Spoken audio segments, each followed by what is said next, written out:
Alright, let's just start with the easiest question first, shall we? This one is about finding the most senior and junior employee from the company, and how do we define that? Let's just take a look at the table first. And here we have such information as first name, last name, ID, hire date, termination date, and then salary. So basically the most senior employee are those who have the longest working period in the company, and the most junior employee are those who have the shortest working period in the company. Okay, and how do we define the working period? By looking at the data, we can just use current date and then we subtract it with hire date. Okay, so we will get the data. And these employees are still working in the company. That's why we still need to filter the data that doesn't have the termination date.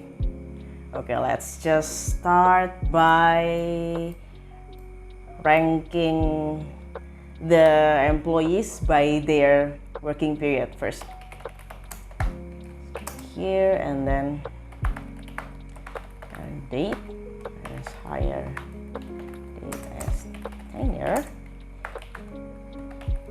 And basically we will rank them in an ascending order and descending order to get the ascending for the junior and then the descending order for the more senior employee. Okay, let's just write this first. Order by current date minus hire date, ascending as. This one will be used for deciding which employee are the most junior employee, and this one over, basically it's just the same code.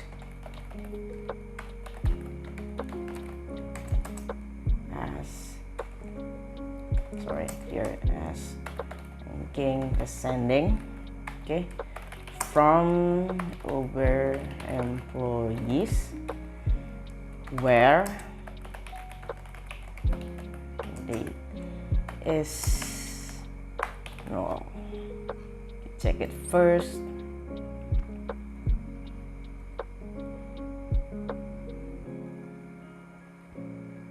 Oh wait, I forgot to put this descending. Okay, they already get that. Can you see this? And then what do they need for the output?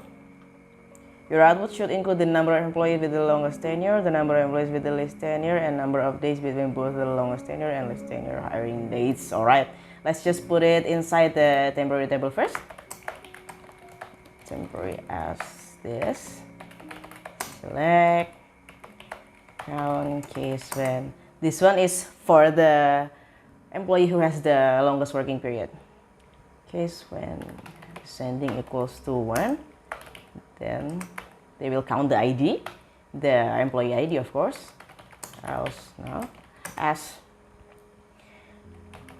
longest tenure count, and then another one, case when ascending equals to 1, then ID else now as shortest tenure count.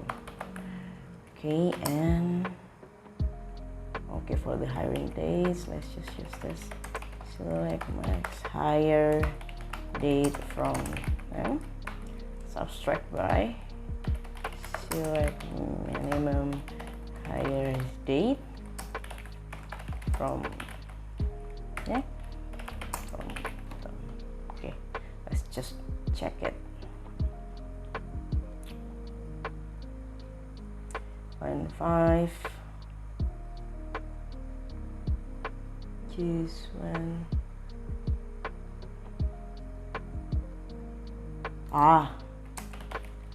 and forget to put the N in every case. Okay, so here's the result. 3% work the longest and then 2% work the shortest there. And here's the difference between their hiring date. Okay, so let's just check the solution. Okay, we got it. That's it for number 1. For this question, we need to find all the users who were active for 3 consecutive days or more. So basically, those who were active for at least 3 days, okay? And here's their data. They have date, account ID, and then user ID. And how do we define that some dates are consecutive? Here I'm going to use the window function called row number as a subtractor for those dates. So basically, if they are consecutive, the result of the subtraction will be the same. Let me just demonstrate it for you, okay? Select user ID, date, and this row number over partition by user ID, order by date as RN from SF events. Okay, order by user ID. All right.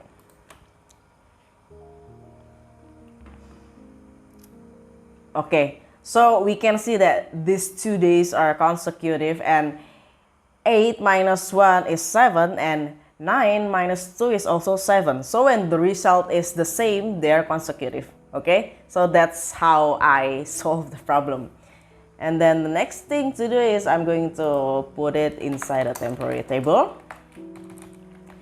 And then I'll make another temporary table to get the subtraction of the date and the row number. So user ID and then date minus RN as different from the. Okay, let's run this.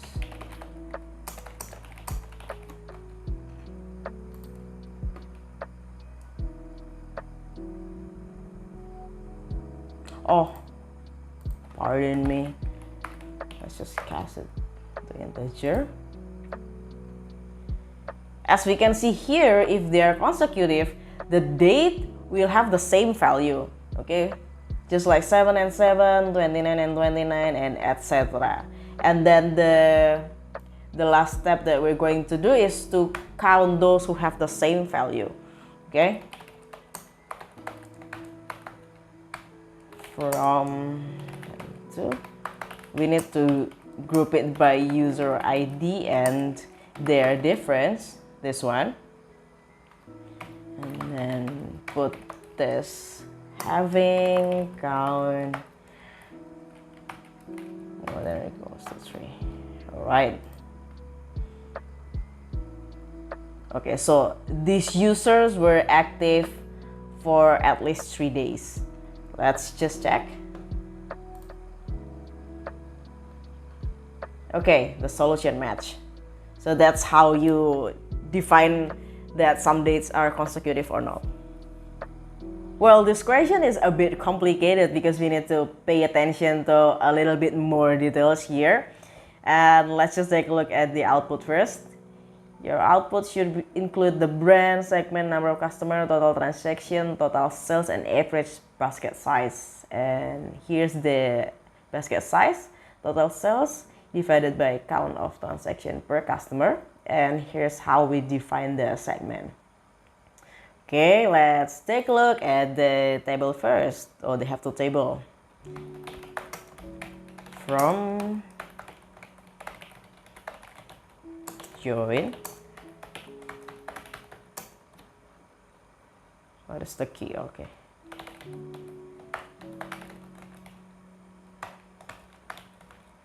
Store ID. Here's the data that they have. Store ID, customer ID, transaction date, transaction ID, product ID, sales, store brand, and then location.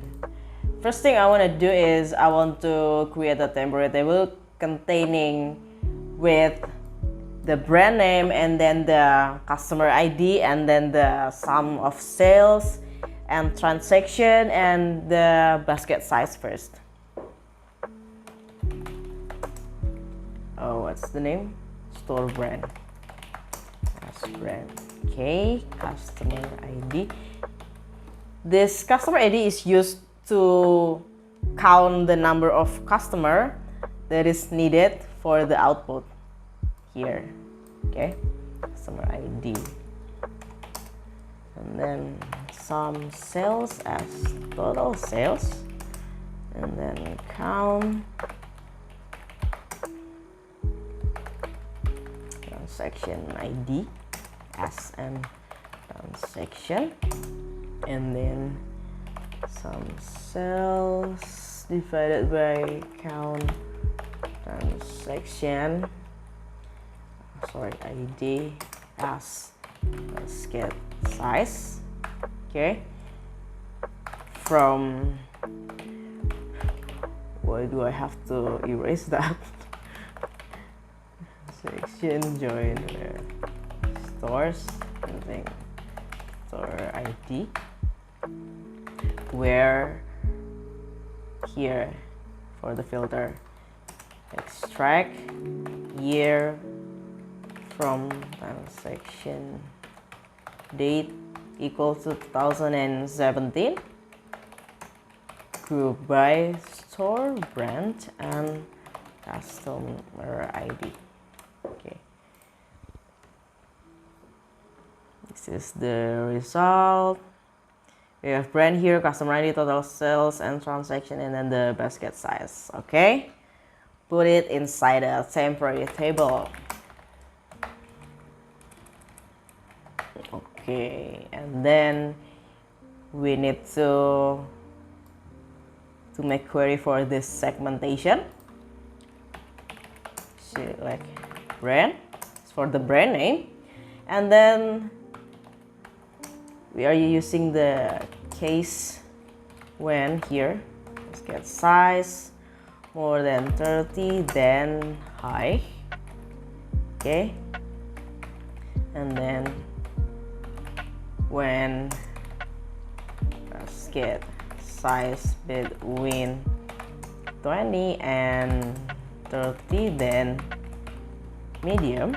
Okay, and then when basket size lower than 20, then low, and don't forget to put the n as segment. Okay, and then what else do we need? Number of customers. Okay, count customer ID as an customer, total transaction, sum and transaction as total transaction, and then total sales, sum total sales as total sales, and the last one, average basket size, total sales count of transaction. Okay, sales divided by transaction as average basket size from. Okay, and then group by brand and segment. Let's just write 1 and 2, order by brand or when. Let's run the code. Okay, so here's the result. For brand, 365 by WFM. For segment high, they have 21 customer, they have 50 total transaction, and etc, etc. So here's the result. Okay, total transaction. Okay, so let's just check. Okay, so the solution match. So this is how we solve the question. What do we need for this question is finding all pairs of seats that are available. So probably it's for a couple who wants to do movie date, or for anyone who want to watch the movie and sit next to each other. Okay, so let's take a look at the table first. They have two tables here. The first one is theater availability. It contains the seat number and their availability, and then the theater seat map. So basically it's the seat map of the movie seat. Okay, it's like this. seat number, and then their adjacent seat, the left seat and their right seat. Alright, so what do they want as the output? Only distinct pairs of seats in 2 columns, such that the seat with low number is always in the first column, okay, and the higher number is in the second column, okay. They only want the output to only contain of 2 columns, so I think I need to transform this table, the theater seat map, to 2 column only. And how to do that? I will do a union for the table with itself, okay. So let's just make it in temporary table. Union seat as select seat number as seat, and then the seat left as adjacent seat from theater seat map. Union all select seat number. Basically what different, it's just the seat left and seat right here. As adjacent seat from theater seat map. Okay, let's check what do we got here.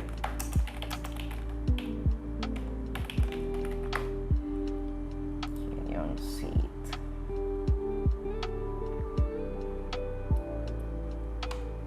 Take a bit longer than usual, probably the internet. Okay, so basically how do we read this? Seat number 12 is adjacent with number 11, and here again 12 with 13. Okay, so basically it's just transforming this 3 column into 2 columns only. Alright, so after that I want to join the union seat temporary table with the theater availability to check which seat is available, and I will join it twice because I need to find the left seat and right seat. Okay, select seat, adjacent seat from union seat as join theater availability on as seat equals to T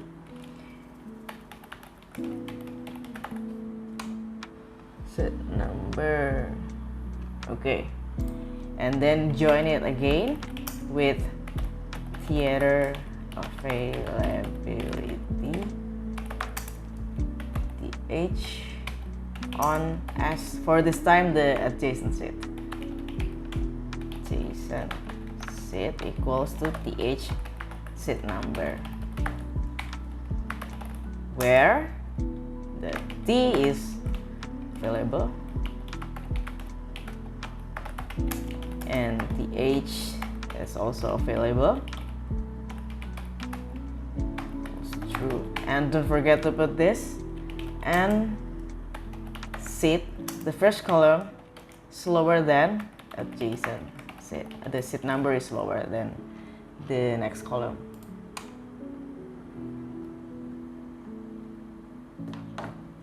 Okay, so here's the result.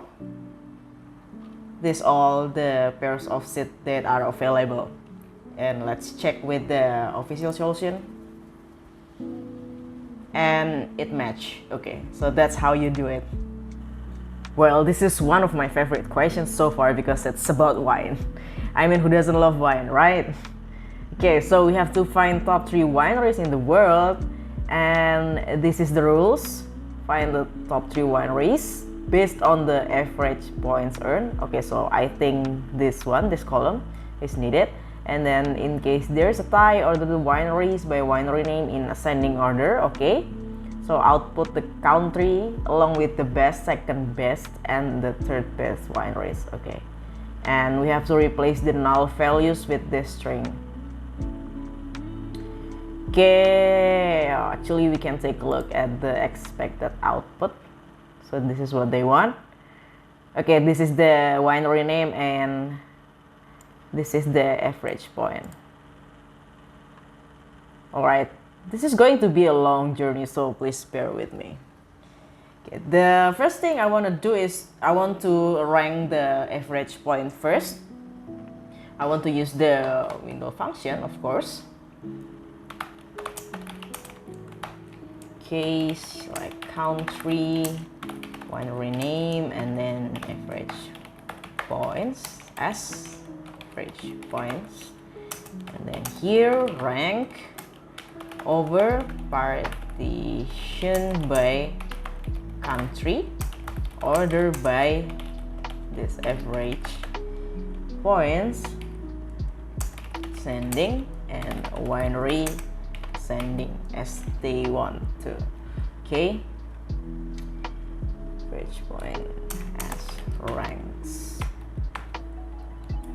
from, what is the table name, wine make P1, and then group by country and winery, and order by country. Okay, after that I'm going to make another temporary table that contains the top country, I mean the top winery, and then the second and then the third one. Okay, so here's how it looks.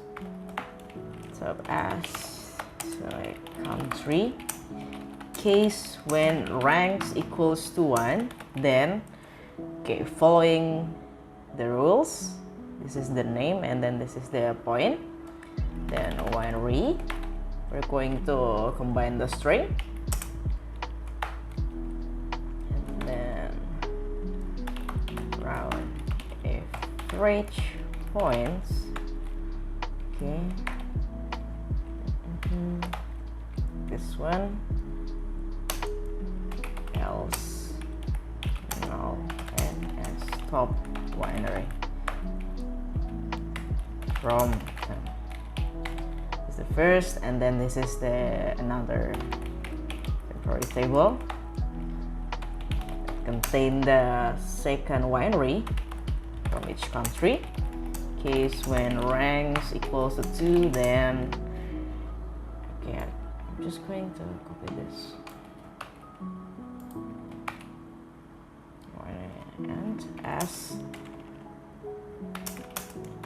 second winery from okay, and then this is for the third one,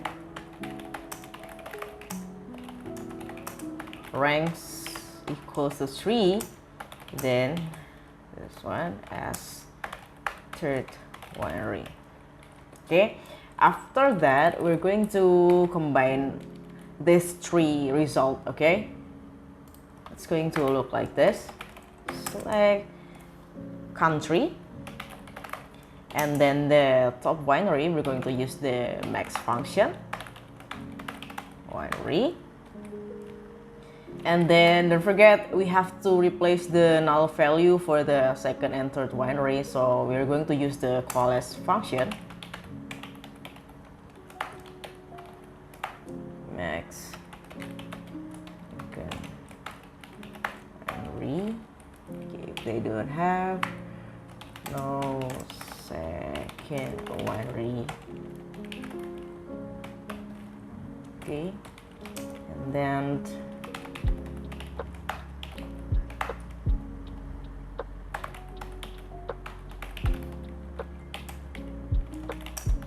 third, sorry, winery.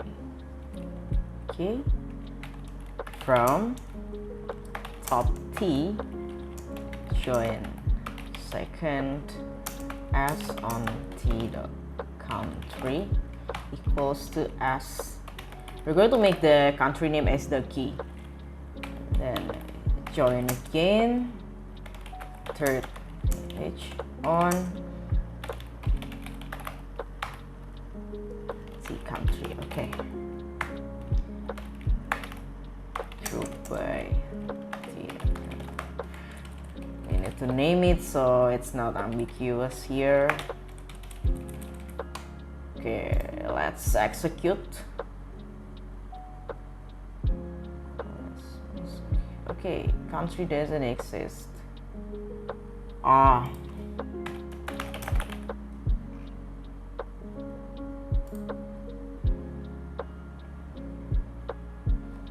So here's the result. Oh, wait.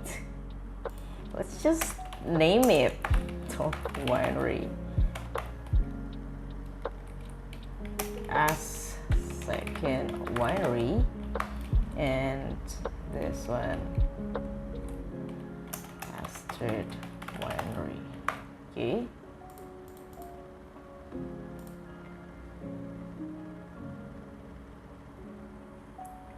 Wait, what? First Mexican winery as second winery. I made a mistake, guys. It should be put here. Okay. Okay, this is how it looks. And I think I will order it ascendingly or by the country, so it will look better. Okay, let's check with the official solution. Does it match or not? Okay, so this is how you do it. Okay, that's pretty much it for today's video. Thank you for watching. If you guys have another solution or you have anything to share to me, just write down below. Thank you so much. Bye.